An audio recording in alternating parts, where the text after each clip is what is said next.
Dawn found the little girl walking the road like a small pilgrim, her brother bundled to her chest, dust webbing her ankles and the light too sharp for empty bellies. She counted fence posts to keep from crying, whispered to the baby to keep him quiet, and listened for the world to decide if it would be kind today. 2 days since Mama stepped behind a door in town and never came back. The girl had waited until sundown, then another, and hunger chased them onto the road. The baby, no more than 10 days on earth, rooted at the blanket with a moth's insistence, his mouth a wet star searching, his breath small and furious. Over a rise, a fence leaned like a tired man, and beyond it a low house, a thin line of smoke, cattle moving slow as thoughts. She turned her feet that way. He was mending wire with raw, cracked hands, hat thrown back, face the color of summer dust, a man stitched mostly of quiet, carrying debts and the echo of a house gone still. He saw them first as a ripple in the heat, small and unlikely. Then the cry of the baby pierced the morning, and the unlikely became a body moving toward his gate. The girl stopped at the broken post, chin lifted like she had been told once to be brave and never forgot. "Sir," she said, voice dry as straw, "I've been searching for Mama for 2 days, holding my newborn 10 days brother. My brother is hungry." The man's hands fell open. His hat slid into the grass. Something in his chest twisted the way wire bites when you pull it too tight. "Where are your people?" he asked, trying to soften his voice around the grit. "She went to buy bread," the girl said. "Said to wait by the stoop. I waited till the moon got tired."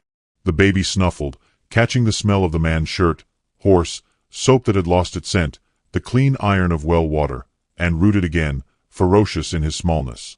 The man glanced toward the house as if permission might walk out of it. There was nothing inside but a table, a stove, a cup with a crack and a memory in it. "He ain't got patience for talk," he said, meaning the infant but also the ache in his own bones. He opened the gate and knelt so his eyes met the girl's. "You're safe here a spell. I got a cow with milk left. We'll borrow a little till she don't mind." She studied him, as if reading the weather written in his face. Somewhere in her there was a rule about not going with strangers. In her arms there was a louder rule. She nodded. He led them to the lean-to, where the cow blinked at the morning like a tired ant, and the rope creaked with the humility of used things. He washed his hands at the pump, each splash a small promise, then drew milk into a tin cup and warmed it till steam curled like a blessing between them. He dipped a clean finger, touched it to the baby's lips, and the child latched to salt and sweetness. The man's eyes flooded so sudden he blinked like he'd swallowed sun. He pressed a strip of jerky into the girl's palm, then a cup of pump water. She chewed like prayer, careful, as if any sudden movement might scare the food away. In the hush of the yard, the world curved closer. Flies scribbled in the light. A wind chime made out of spoons spoke a thin, hopeful music, and something invisible shifted its weight. "What do they call you?" he asked. "I ain't got letters yet," she said. "But Mama says my name means strong. She says it's the kind you don't have to shout to hear it." "Strong is good," he murmured, surprising himself with the warmth in it. "And him. He ain't got a name yet," she said, looking down. She was saving it for when he opened his eyes right. The man swallowed. The only prayer he had left was borrowed from a page he'd wrinkled long ago. "I was hungry, and ye gave me meat." He did not say amen. "Heavy on your feet?" he asked, glancing at the house. "There's shade and a chair." She shook her head. "I ain't going inside if Mama comes looking." "We'll leave the door open," he said. He dragged the chair to the porch and brought a folded quilt that had once known roses. He set a drawer on its side, lined it with a flour sack, and made a cradle. "May I?"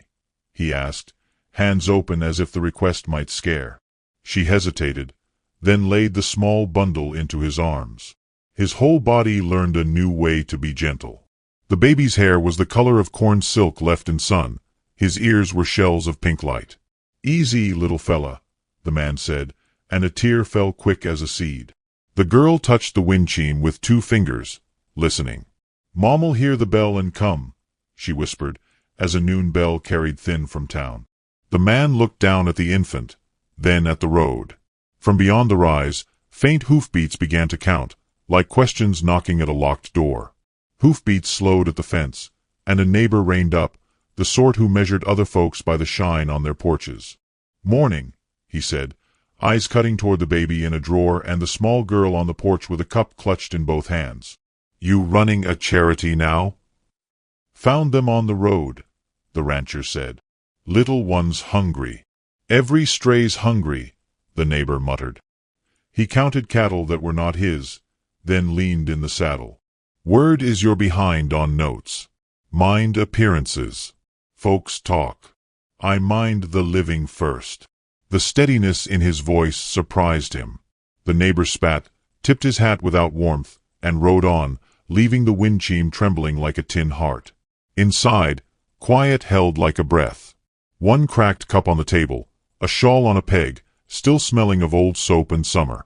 He had left them there because some emptiness grows meaner when fed. He warmed bread, cut small squares, poured milk, and turned a rag into a soft teat. The baby drank with fierce need, relief unspooled in the room like a quiet rope. You done a good job, he told the girl. You kept him alive. She looked at the bread as if it were sunset. I counted till morning, she said. If I counted, I did not cry. He poured more milk and watched her steady the cup with both hands. In her face he saw a small stubborn lantern, the kind storms cannot blow out. He remembered another silence, the midwife's boots, the dawn that came apart thread by thread, the empty cradle.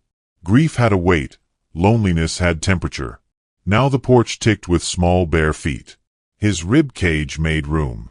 He did not believe he deserved softness, yet softness had come like weather. He sliced an apple. The quilt slid from her shoulders like a flag for a country not yet named. Outside, a magpie laughed at nothing new. Do you know any prayer? He asked. Mama says God lives in the part of day before anybody yells, she said. That will do, he answered, under his breath. Suffer the little children to come unto me. The words salted the room. He set a basin on the table, steam lifting in white wisps. May I wash the road from your hands? She nodded. Dirt braided along her lifelines, telling stories he would not ask for. The rag thinned between them, and the house learned to breathe.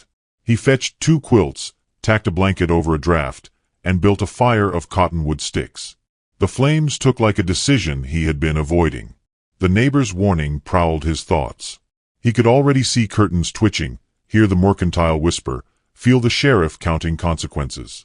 The ledger in his drawer carried more red than ink could carry. Pity is thin shelter. Law does not nap long. You got a last name? He asked. I know the shape of it on Mama's tongue, she said. I know the first letter. It makes a fence of teeth. He smiled, because fences keep out or keep in, and he did not yet know which kind he was. He set another slice of bread on a crescent-chipped plate and pushed it toward her. You can stay till we find her, he said. The words felt like a tool he had dropped and just now remembered how to hold. Her shoulders lowered. Will the cow be mad? She's generous if you ask polite, he said, and the day warmed an inch. He stepped to the doorway and watched thin cattle cast long shadows across lean pasture. The neighbor shrank to a smudge, carrying rumor like a sack with holes. By evening every hand would know. He closed the door but left the latch string out. The hush that followed was not empty. The baby breathed with the tiny work of living. He steadied the drawer cradle, as if the earth itself needed a hand. A small black Bible lived under the clock. He had not opened it since the funeral. He took it now, not to read but to feel its weight like a hand that forgave before an apology. I ain't much, he said to the room, but I can be here. The girl looked up. That is the good part of a man, she said. He nodded. Tomorrow I'll ride to town. Ask after your mama. Put a notice at the depot. We will do this honest. If she sees the bell, the girl whispered, glancing at the wind-chime, she will remember. He set another stick on the fire. Ash lifted like warm snow. Something in him swung open on old hinges and let light in. He made 2 beds of folded quilts and blew out the lamp so only embers spoke. The house felt expectant, as if listening to its own heart. Hoofbeats returned, slower, deliberate, stopping at the gate. A throat cleared. Leather creaked. He stood very still, hand on the drawer's rim, as a knuckle tapped the jam and a voice called, "Evening. You got children in there? Best open up." He touched the baby's tiny foot and felt the world choose him back. "Lord," he breathed, "make me worthy." His fingers found the latch string, and he drew it in slow, the room holding its breath with him. The town was a place where whispers could travel faster than horseflesh, carrying truth and invention in the same breath. By the time the rancher set foot in the mercantile with the children in tow, eyes had already chosen sides. Shelves of beans and bolts of calico lined the walls, but it was the hush that struck first. A woman at the counter stopped tallying her flour. Another tightened her grip on a spool of thread. Their gazes slid from the rancher's weathered boots to the girl's dirt-frayed dress and the bundle pressed against her chest. The girl clung to his coat hem, the baby shifting with a whimper. He cleared his throat, set coins on the counter. "Need more milk. Cloth for swaddling." His voice was steady, though his hand trembled in a way only he noticed. The shopkeeper hesitated, then rang the sale. Behind him, two women whispered, careful but not quiet enough. "You know he lives alone. Ain't fit, keeping young ones there. Some men take pity too far. Folks will wonder." He did not turn. The girl's fingers tightened, anchoring herself to his shadow. He lifted the sack, nodded once, and walked into the street, where the sun felt harsher for all the eyes it carried. By sundown the saloon bore the story. Men leaned over cards, saying he'd lost sense, taking strays in when he could hardly feed his own stock. One spat into the sawdust. "Softness will ruin a man faster than drought." The preacher heard too, and came calling. His buggy rattled down the ranch lane, his collar white against dusk. He found the children on the porch, the girl humming low to the baby, the rancher splitting wood. "Brother," the preacher said, stepping down, "I hear you've taken responsibilities not yours." The rancher leaned on his axe. "I found them alone. Couldn't turn them out." "Compassion is Christian," the preacher said, "but temptation walks close beside it. Appearances, son, they matter." The girl looked up, her lip trembling, then crossed to the rancher and wrapped herself around his leg as if the preacher were a wolf cloaked in scripture. The rancher's chest tightened. He stared at the preacher, words slow but heavy. "Book says, pure religion is to visit the fatherless and widows in their affliction. I reckon I'll not send them away." The preacher pursed his lips, shifted on the step. "Do not mistake kindness for ownership. Pray their kin comes soon." He left with the sound of buggy wheels cutting the silence into smaller pieces. That night, the rancher sat at the table, sewing clumsy stitches into rough fabric. His wife's needle was thin as a thorn, pricking his fingers until they bled, but he worked by lamplight anyway. The girl watched, eyelids heavy. "Why you doing it?" she asked. "Because winter nights get cold," he said. "And a child ought to have clothes not borrowed from quilts." The baby stirred in the drawer, soft fists opening and closing. The rancher looked at them both, wondering what it meant to shelter lives that weren't his and yet already belonged inside the silence he carried. The town's murmur grew louder. At the well, women shook their heads. At the feed store, men muttered he should let the sheriff place them proper. A neighbor even stopped by to say, "They'll take the little one soon, you'll see. Best not get tied." But every evening the girl's laughter, thin, hesitant, but growing, rapped the porch like a hymn against dust. The rancher felt it in his chest, the way a seed splits rock. Still, doubt gnawed. Debt notes piled like stones in his drawer. Cattle thinned, and winter pressed near. He questioned if he had strength for his own survival, let alone for theirs. Yet when the girl fell asleep against his arm, he knew he could not return to the silence he once called living. One night, as wind rattled the roof, he whispered to the rafters, "Lord, I ain't fit. But if you trust me with them, I'll do my best."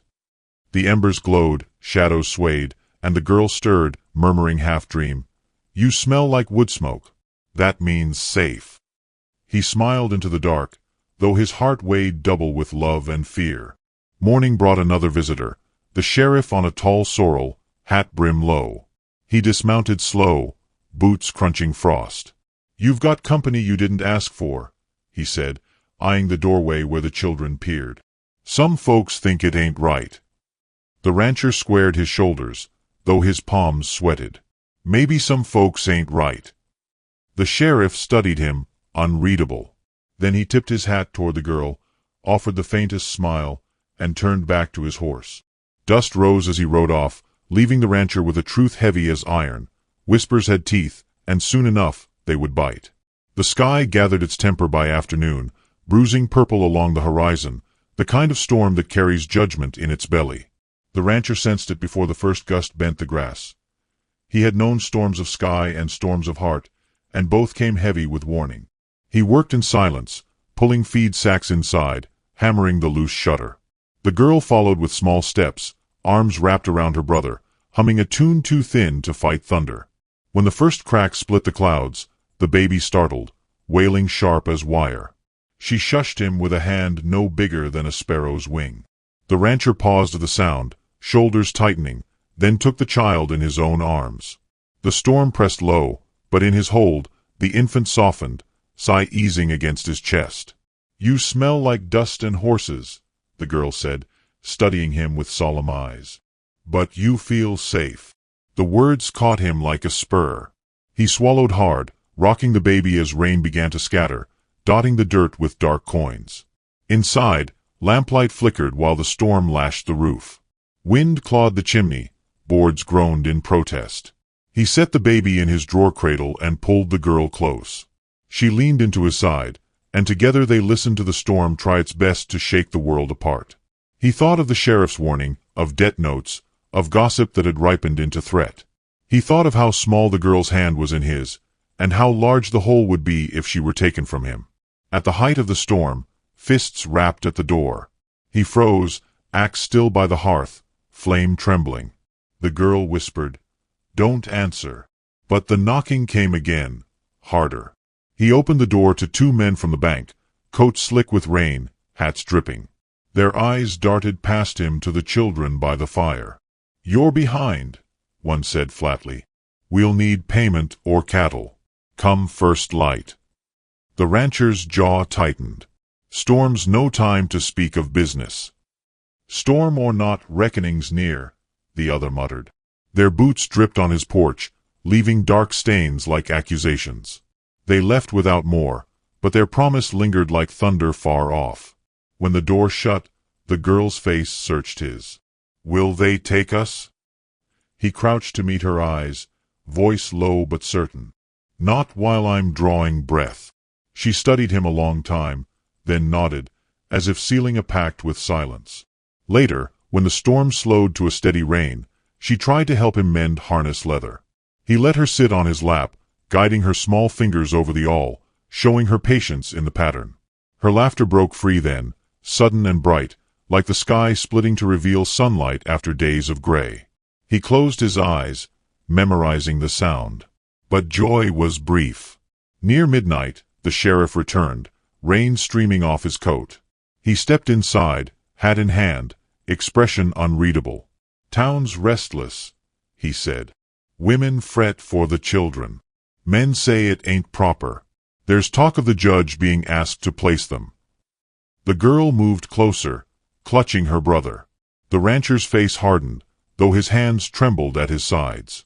"They came here with nothing," he said. "I gave them bread, fire, shelter. You'll tell me that's a crime." The sheriff sighed, staring into the flames. "Law don't always match mercy. I'll hold them off as long as I can. But papers may come." The baby whimpered. The girl pressed her forehead against the rancher's arm. He placed a hand over her hair, steady as a vow. After the sheriff left, the rancher remained awake by the fire, head bowed, whispering aloud to the dark. "Lord, I ain't much. But don't take them from me. Not after they've found their way here." The fire dwindled to coals, but in the hush of the house, a shift occurred, like the moment a storm begins to pass, not gone but already spent of its fiercest rage. The girl stirred in her sleep, her hand sliding into his. Her fingers curled tight, binding him with a promise she did not speak. Morning broke clear, the land washed raw. But as he stepped outside, he saw wagon tracks carved deep in the mud, heading up from town. Fresh tracks, pointing toward his gate. His breath caught. The storm might have passed the sky, but its echo was rolling straight toward his door. The wagon arrived with the cold dignity of law, wheels still dripping storm water, spokes catching the early sun.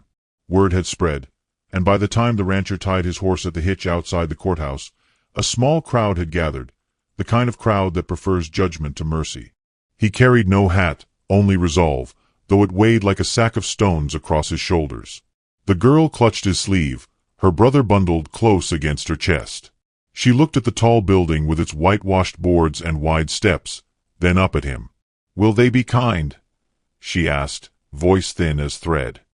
He bent, answering plain, "I don't know, but I'll stand." Inside, the courtroom was wood and echo, the judge a man with eyes sharpened by years of dispute. Townsfolk filled benches, neighbors who'd shared coffee once, now whispering as if charity were scandal. The preacher sat near the front, hands folded, mouth pressed like a wound. The sheriff gave a nod, half encouragement, half warning, before the clerk called order. Papers shuffled. The case began. The judge's words struck like hammer blows. "You harbor children not your kin. The law prefers proper placement." The rancher straightened. "They came hungry, sir. Found my gate after days alone. I gave them bread, warmth, and care. That's the sum of it." Whispers rolled.